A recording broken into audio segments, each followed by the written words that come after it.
Hello and welcome along to a very big episode of this FM21 story, The Head Coach with me, Daniel.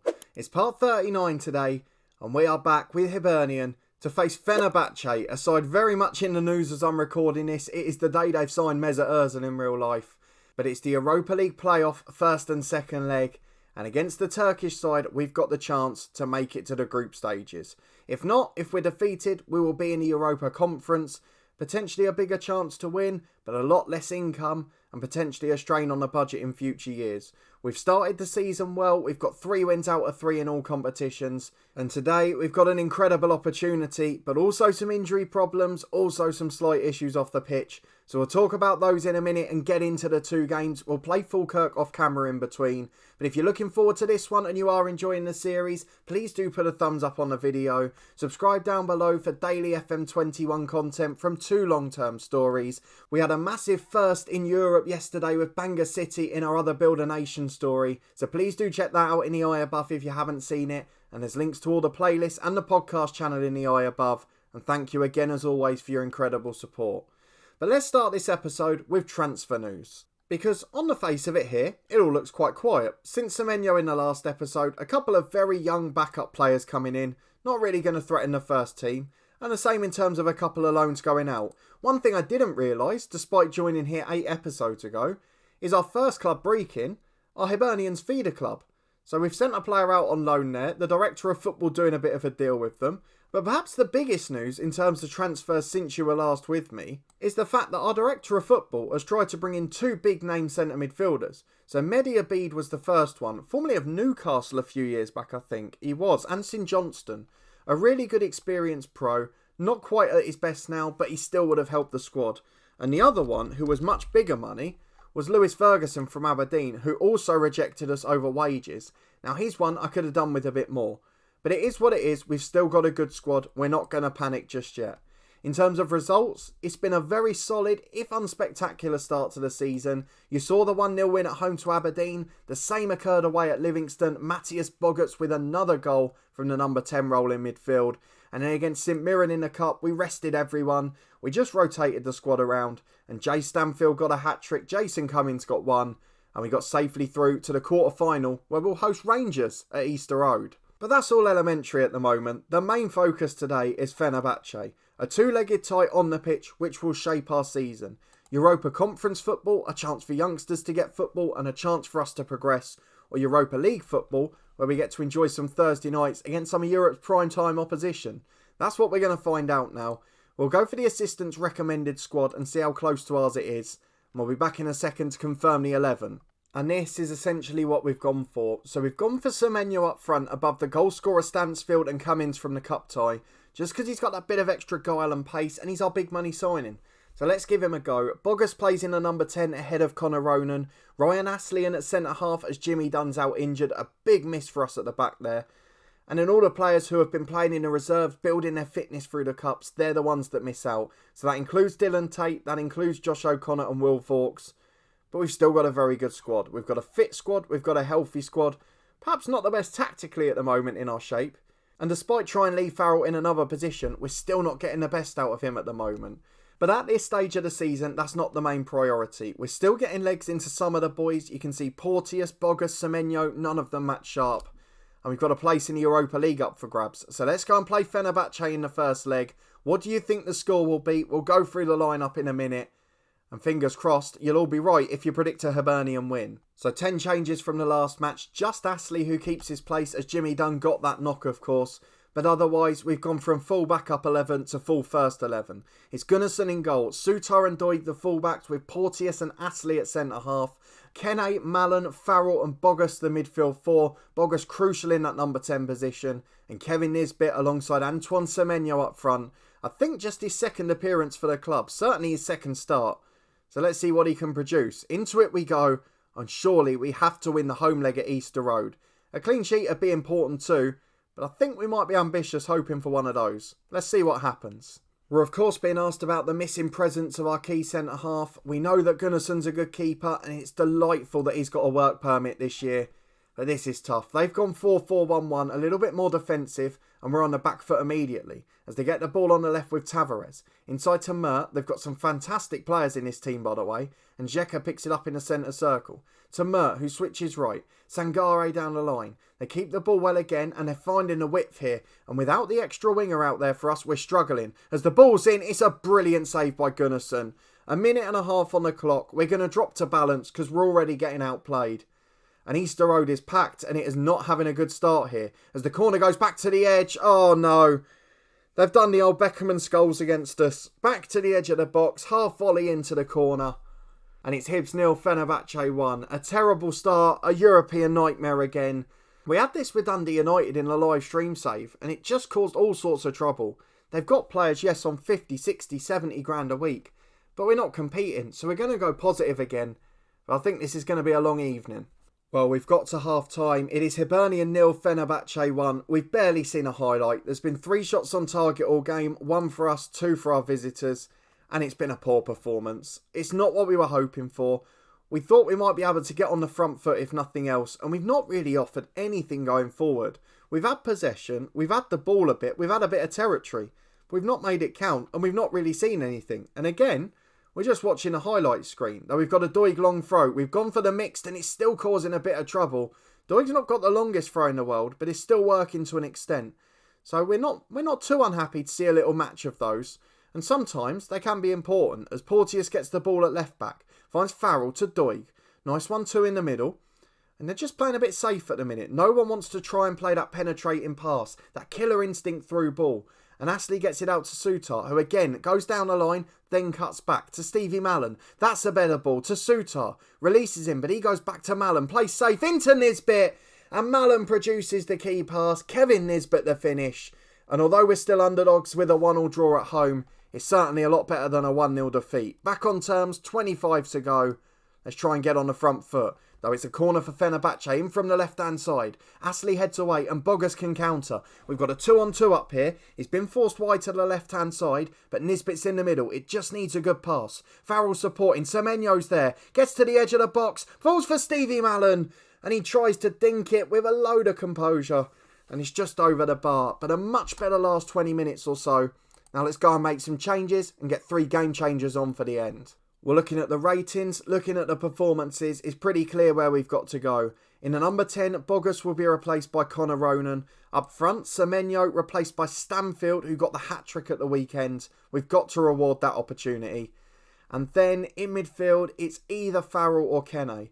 I don't really know what to do with Farrell because he's playing poorly in all of the roles he should be good. It's quite infuriating to be honest, but we're going to stick with him for now. He's going to go to the advanced playmaker role. And then we're going to put Kene off and Meishi on. A holding midfielder with a little bit of guile, a little better on the ball. And we'll see if that pays off for us. 20 to go. We've got a corner kick. Stevie Mallon takes it. Headed away at the front post. Connor Ronan recycles. Porteous to Astley, to Meishi, to Connor Ronan. Challenge but only to Farrell, to Stanfield.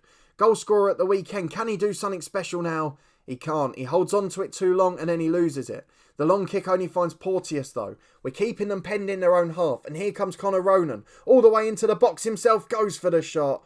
And he's straight at the keeper. It's pretty tame in truth. But we're looking creative. We're looking a force now. And it's just whether we can nick a winner and give ourselves something to hang on to in the away leg. As it stands, we probably deserve to nick it. I don't think we're going to though. And it could get worse as the free kick's in. Tisseron's up. Hits the crossbar. Astley clears it. I think it was offside from the original header.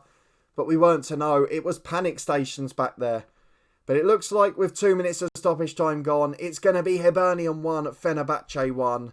From the home leg, we've conceded an away goal. And we've obviously not managed to get the victory either.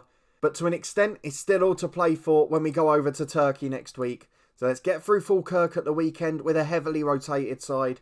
And we'll be back in a moment for our trip to Turkey and our make or break game in the Europa League playoff. This then is the big moment. We are facing Fenerbahce in Turkey with the tie poised at 1-1. The winner is through to the Europa League group stages. A draw for us with more than 1 goal scored does exactly that as well. A 0-0 draw or defeat sends us out, and a 1-1 draw, the unwanted burden of extra time. A couple of fringe players not quite fit, we're not going to worry about that for now. But before we go and get into this game, I suppose we better talk about transfers again because there's one player Lerega, who we had a big money offer for Cardiff, he's on 11 grand a week and they offered him a contract on 2.8. And like many others, he's turned them down. The same happened with Ferguson, Abid, who we talked about earlier. Lerega is the latest in the line. Now, I'm not too disappointed because 2.5 million for a 31-year-old is not good money. But either way, it would have been nice to get somebody in. If we have a look at the schedule though, we're flying along quite nicely at the moment. We rotated probably half, 2/3 of the team. So what did we do? I mean, bar Astley, Porteous, Sutar and Gunnarsson, it was a fully rotated side. So 7 out of the 11 changed. And we beat Falkirk 3-1 despite an early scare. Jay Stanfield and Ryan Astley with first half goals from set pieces. Little knockdowns and second balls in the box. Lee Farrell scored a brilliant free kick off the bench actually. It's really started his season well. So I'm hoping that'll make a difference to him moving forward. Doesn't often get on the set pieces because Stevie Malan's in the team and he often takes them all. But with Stevie Malan out, he got his chance and he took it. So let's look at the 11 the assistant has picked and then we'll judge from there. We're of course going to have to stick with a back four because unfortunately Jimmy Dunn's not fit yet. The midfield, Bogus has picked up an injury as well, so Connor Ronan will have to start this game. And they're telling me to leave out Semenyo, which I will do, but I'm going to put in Stanfield because he's been in such brilliant form, we've got to try him. He's going to start, Semenyo on the bench. In terms of the substitutes, Cooper will be replaced by Evans. O'Connor doesn't need to be there because we've got 2 strikers. And then it's just Mark Flynn, who's a bit more versatile than a couple of the others. So I'm going to drop Tate down off the bench. And I'm going to put Flynn in instead. Just for that extra coverage at fullback and in the holding role and in centre midfield as well. So that's the 11 for today. From the first leg, I think it's just the one change up front. Stanfield coming in for Semenyo. Oh, and sorry, Bogus out injured as well for Connor Ronan. But 2 changes made, the rest of the 11's the same. A very different side that face Falkirk, but hopefully the exact same outcome in the Europa League playoff. They've got the big money keeper in goal, a Turkish international on the bench in Tufan. They've got Tavares at left back, Tisserand at centre half. It's such a good side. They're really quality. So let's go and tell the lads there's nothing to lose. We're going to drop to balance because we don't want to get caught out too much just yet. And we're going to get into the first half. We've taken the long throws off because I'm not too confident with them today. So we're just going to play a bit more sensibly instead. But Fenerbahce, 4-4-1-1 again. And our narrow diamond looks to trumpet. Into the first half we go. It's a very packed house here in Turkey. Now let's see what we can do with it. Into the first half we go. Everything to play for in the tie still. And we're back as Fenerbahce are bringing it out from the left-hand side in their own penalty area. And they bring it out to the laners on the left-hand side. They've got an overlap down the line, but instead they're going on a long run and nobody is stopping them. And that's the one sort of disappointment with a diamond that you have to contend with. As the ball's in, it's deflected onto the post. The cross shouldn't be that easy, but you have to accept the fullbacks have got space to run into. If the centre mids go wide, particularly against a side with 3 in the middle like this, you leave yourself a little bit open there. So it does almost end up becoming a wide diamond if you don't do it right. And on that instance, it was sort of went the opposite. We've had a long clearance forward from Kene. Nisbet's brought it down. He's rounded the defence. The shot's saved by the keeper. The second blocked by a sliding defender. That was a great chance. Probably we should have taken a lead there. And the away goal guarantees extra time even if we do concede. As Malin puts the corner in. Kabak heads away. And now there's a chance to counter. It's a 2-on-2. We've left ourselves a little bit open here. Abdul Kadir goes wide. Kene gets the tackle in. And with 16 gone, it is very tense. It is very tight. And I think it's going to the wire. Stanfield's picked up a knock. It's a bruised ankle. We'll leave him for now. But at half-time, we might have to think about changing him. We've got Semenyo. We've got Cummins. It's not a problem. But here come Fenerbahce, and that very much is. As Abdul Kadir on the right-hand side again. Forced back to halfway. And Nisbet nearly nicked it. It's out to Tavares though, and we've still got defending to do. Zeka picks it up in the middle. Tavares again. Down the line to Lainez. They're working with the side overloads. It's a good block by Sutar, but they've still got it again. Zeka back to Tavares. Chance to cross. Goes inside to Mert. And again, we've got caught a little wide there. The diamond's not perfectly set up yet. It's getting there, but there's still the odd flaw in it. And there is one. The ball's into Lainez who scores. And Fenerbahce lead. In the grand scheme of things, it changes nothing. Just now, when we score, instead of going through, we'll go to extra time. 10 minutes to the break, a very even game. And don't rule us out just yet. And back we are with Mert in the middle of the pitch. Time on the ball in the centre circle. And again, the width is killing us here. We've really not got it working today. Doig is forced wide to Sangare. Back into Abdul Kadir, who set up that first goal for Fenerbahce. Out to Sangare again. Chance to cross. There's three in the middle. Lainez is there. And Gunnarsson has palmed it in his own net. Oh, you haven't. On a day like this, at a moment like this, it is Europa Conference football rather than Europa League football for Hibernian. Because without a massive second half here, we are going out. It's a 2-goal deficit. I guess the positive is 2 goals sends us through on away goals. But I can't see us not conceding again in truth. It's been that bad. So let's go attacking. Let's go and get into the second half. We're more positive. We're on the front foot. We've had more shots on target. We just haven't been able to take those chances. Stanfield again not really in the best of form. So Semenyo on for him. And with an hour gone, it's still 2-0 to the Turkish host. As Sutar heads the cross away. Nisbet will pick it up. A goal here and it changes everything. We're still waiting for Semenyo to get off the mark for us. Sutar brings it down the right to Nisbet. Semenyo's up there if he can find him. Instead goes inside to Connor Ronan. Inside towards Semenyo. It's a poor pass. Long clearance forward. Porteous will get there. In fact, it's all the way through to the keeper. And I don't know why we're time wasting there. We've got plenty to chase the game with. As Farrell goes wide to Doig, the left back. Time on the ball to Kene. Oh, it's similar to the first leg. No one wants to play that pass. They're all a little bit too safe at the moment. In the Scottish Premiership, that's fine. You can wait for the perfect ball. Here, you've got to try your luck at times because there's too much quality. And Farrell's done just that. He's put Nisbet in, but he's offside. A beautiful ball from the youngster. Ironically, his minimum fee release clause expires in a few days. So £21 million and he'll be out otherwise. But it's offside. The goal doesn't stand after the VAR check. And it's still 2-0 to Fenerbahce. And only half an hour for us to get back into it. 2 goals needed. We can't concede again. And here they come. Astley heads away as far as Ronan. Finds Kene in the middle to Mallon. And now Astley. Time on the ball to Porteous. To Farrell, who's having another good game to be fair to him. Hasn't done that too often in the last 6 months. And here's Porteous to Doig. Can we just get that goal? It's all a little bit safe. It's all a little bit short and simple. No one wants to turn the screw and really play that forward pass. As Sutar goes down the line to Mallon. That might be the ball. Nisbet's in. Crosses for Semenyo. It's a great block by the defender. Merck gets a foot in. Stunning defending. And with 25 to go, we're wondering how we haven't scored. I'm going to bring Stevie Mallon up to the number 10 role. It's something he's comfortable with anyway. And into centre midfield, we'll go Will Vauxhall. I think we get the long throws back on. I think I'm going to do it. So let's go to the throw-ins. If ever there was a time to try and cause chaos, this is the one. So we're going to get the shot on long throw tactic in. Out he goes to take it. Loads of players piled into the box. And we'll get the right centre-half up there as well. We'll get Lee Farrell out because he's only 6'1", and we'll get the centre-half in there instead. Though I don't think Astley's actually much better in the air. So we'll stick with that for now. We'll save it and we'll do the same on the other side. The long throw tactics from the shot on Neera in the Wigan beta save back in November. It is coming to the party now. So let's switch to the right hand side. Let's do exactly the same thing. The Ryan shot and throw technique coming through Will Vauxhall instead. And hopefully it's going to get us a goal. So he's going to go on the long throw. On the left hand side he's going to go on the long throw as well. And Will Vauxhall, it might be dwindling in his older age. But he's still got a chance to get us back in this. 23 plus stoppages left. 2 subs made. And a big game changer needed. Well, it's not looking good now, is it? 15 minutes to go. We'll go attacking. I don't know who we can bring off. Nisbet's had a poor game. Do I just put Jason Cummins on and hope for the best?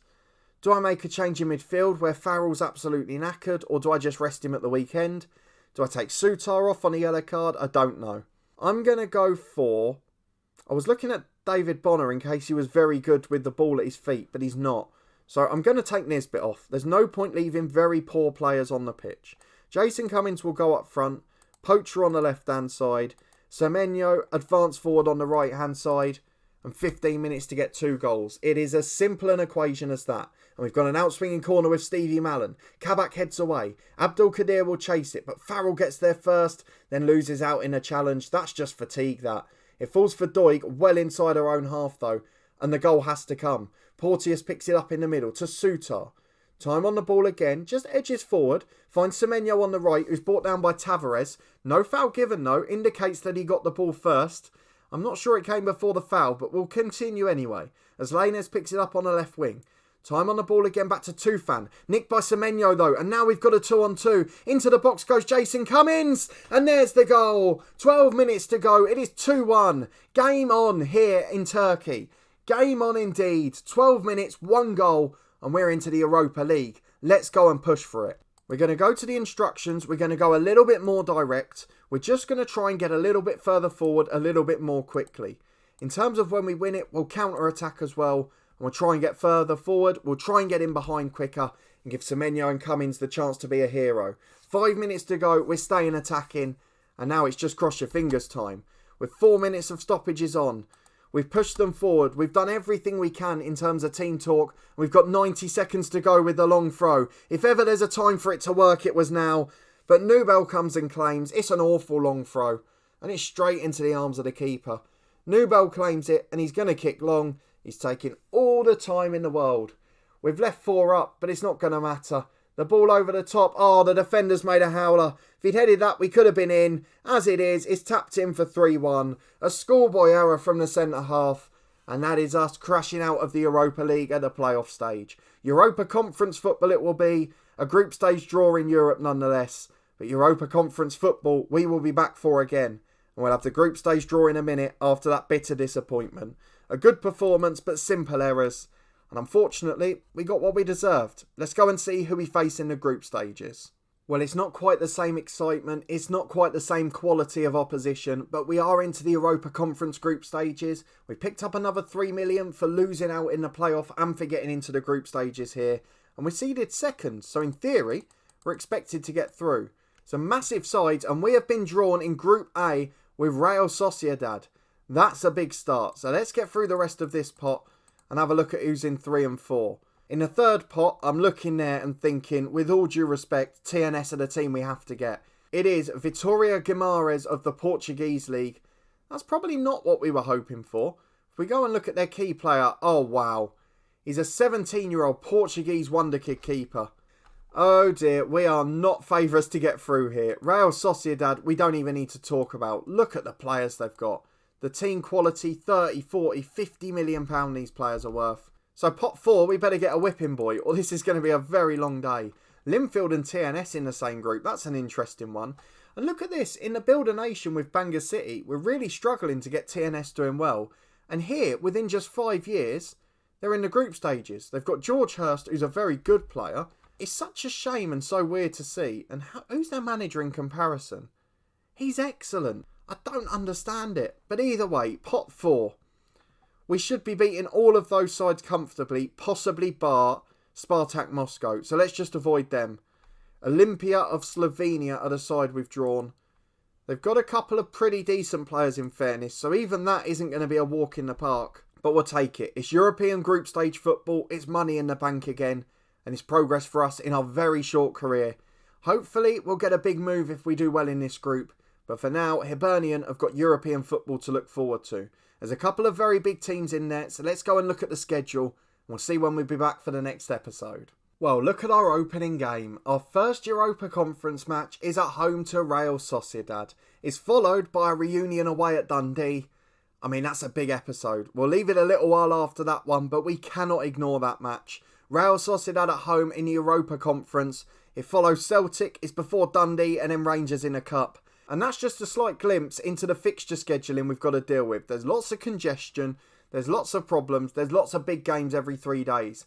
And we're going to have a real think in the next couple of weeks if our director of football doesn't add real quality about how we're going to prioritise the squad this season. So I'll go off and do that. We'll go through the end of the transfer window and we will be back for Real Sociedad and a reunion with Dundee. If you did enjoy this episode, a desperate defeat of Fenerbahce, but a promising performance nonetheless, please do put a thumbs up on the video. Subscribe down below for daily FM21 content from 2 long-term stories, and you can find all the playlists in the eye above, including 2 live streams a week from Dundee United, and a link to the football podcast channel as well. A massive thank you for your support with the series, the channel in general, and the podcast too. And I'll see you next time for our group stage debut with Hibernian.